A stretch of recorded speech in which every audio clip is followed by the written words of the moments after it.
Alright, hello everybody. Today I have this Mini Cooper. I will be doing a brake.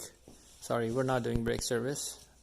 We're actually going to end up doing just an engine oil change and air filter change today. For those of you who's doing this by yourself, you probably know. Here you go. These cars don't like low oil. So obviously all the BMWs don't like low oil, especially the BMW 750 Li. Is that the one with the N63 motor? Yeah, you don't put more oil in that, definitely gonna lose that motor. So here's your air filter. You're gonna open all these 3 bolts here.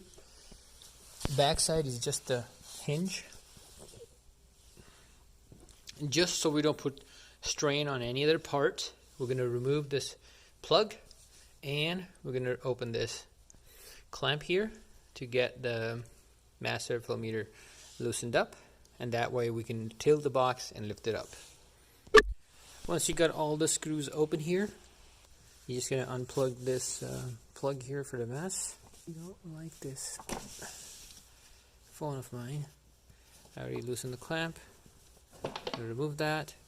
On this side, I already unplugged this. There's another hose. Make sure you get that out of the clamp.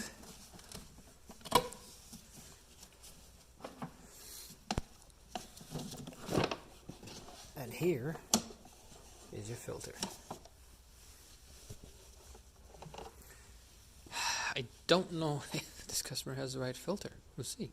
Looks like customer has wrong air filter, so unfortunately I gotta put this one back.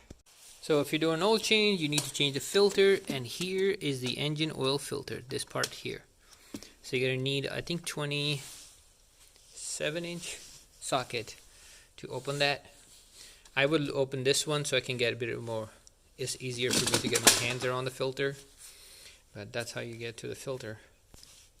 So this is 2015 Mini Cooper. After changing the oil, we gotta reset the oil life light. Turn the ignition on. Alright, so let's close the door. Perfect. And toggle through here. Wait for the warnings to, I guess, check out. And press and hold this button. You will see the oil light comes up. There you go. Then we're going to go to this BC switch here, press and hold. It will ask for reset.